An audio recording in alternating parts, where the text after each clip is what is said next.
Hello everybody, it is me, the Classy Fin, and today I'm going to be doing a quick review on F122. So first, we're going to talk about the few good things with F122. To start, on flat screen, the game performs well from a frame rate perspective.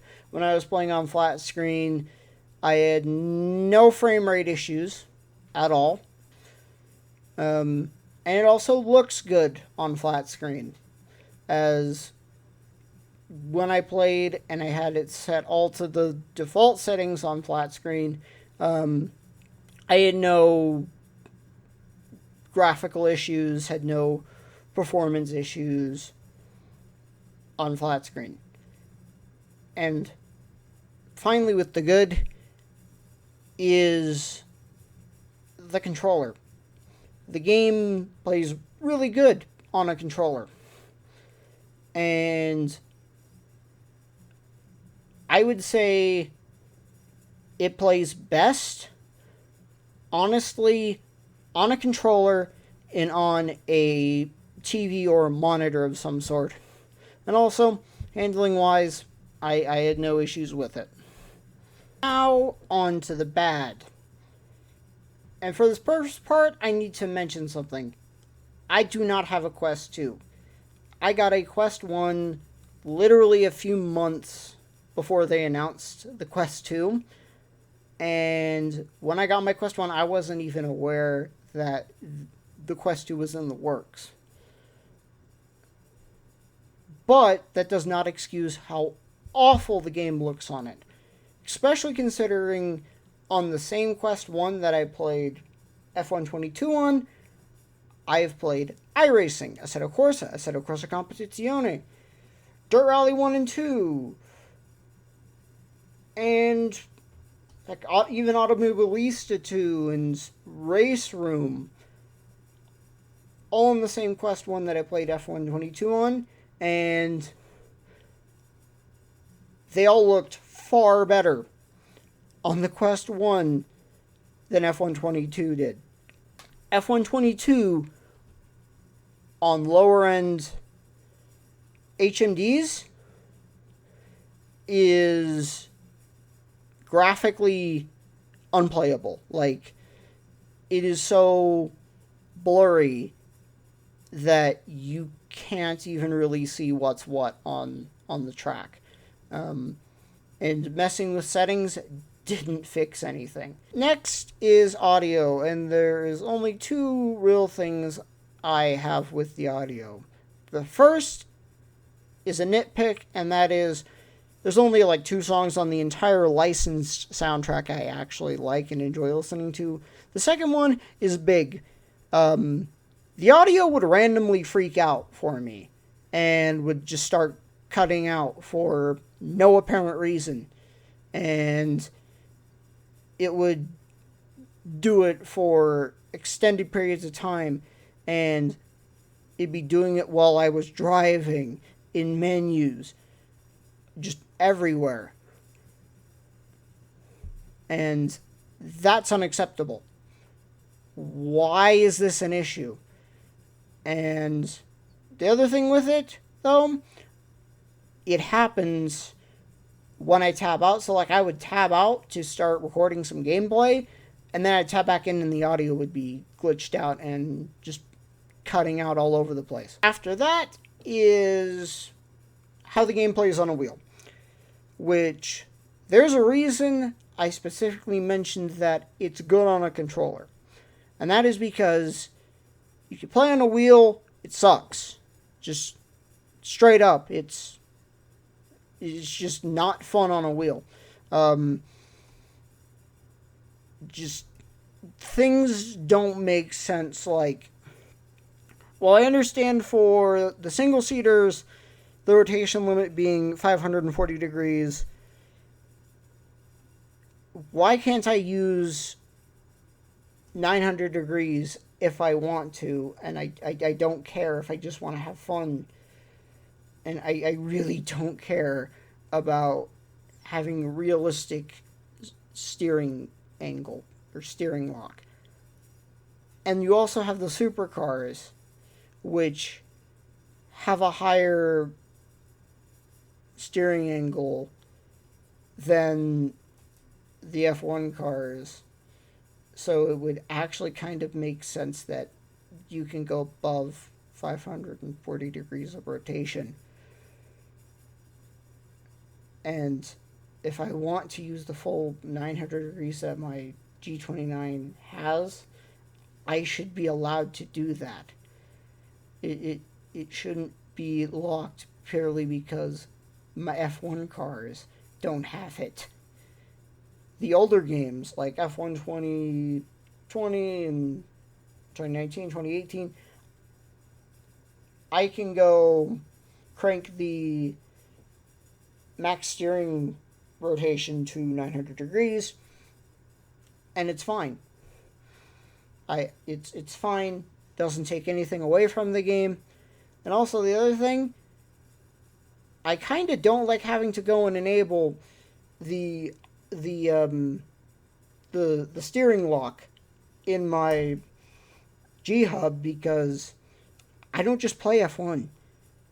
I play tons of other racing games outside of F1, and every single time, if I did it that way, I would have to go in before I went to play another game, turn it off so that I had my full steering angle again. Next is the AI, which even after the patch for me are still awful. It doesn't feel like they understand how to race. It doesn't feel like they understand how to handle a human player being next to them. Doesn't understand how to handle a human player being around them. And they will just destroy you for no apparent reason. And they will drive stupidly aggressively and just ruin your race for no reason. And then there's also still the reports of people having issues with AI acceleration, although I don't know what that actually looks like personally, because I've not played a ton of the career modes. I have dabbled in them, but I don't know what to look for. And second to last is you're once again better off bypassing the official in-game paint scheme editor, just using an external piece of software if you're on PC, and making your own paints and modding them in for offline use. Because once again, we can't have a paint editor apparently in-game that can do actual complex paint schemes easily. I don't understand why Cody's just add an actual legitimate paint scheme editor where you can have like layers like Forza and just let people go ham. I don't understand why you can't do that. And finally are, in my opinion, the two most pointless additions to the entire game. And those are F1 Life and the Supercars. Firstly, I want to talk about the Supercars. And for real, guys, why? Just why? What's the point of unlocking them if the only places I can use them are in Time Trial and in Pirelli Hot Laps, which is a mode that you basically made just to have another place to drive them. And also, if you guys wanted to have like GT cars or GT style cars in the game, why not add the Porsche Super Cup? It's an official F1 support series. And with the additions in the old games of F2,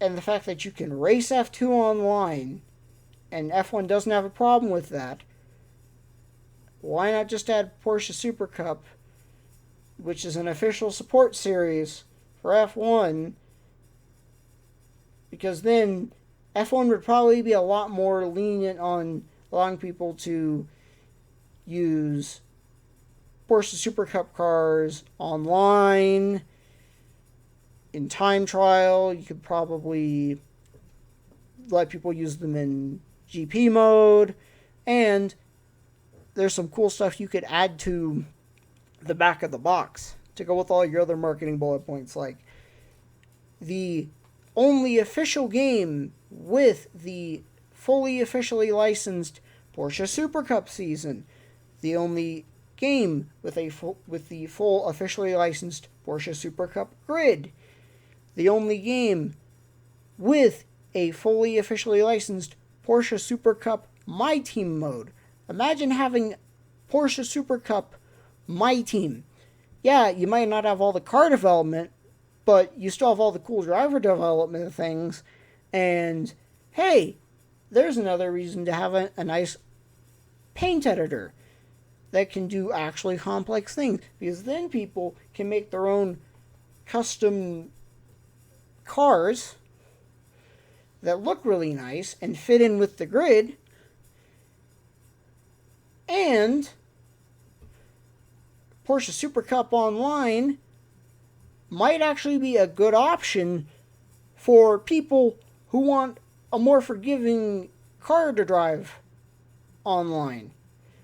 Because being GT cars, they have fenders, so you can beat and bang on them a little more and not have to worry about somebody getting a wheel ripped off or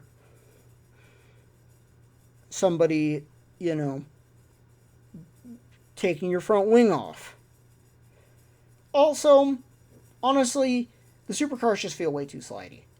Like, they are unnecessarily slippy slidey. And then you have F1 Life,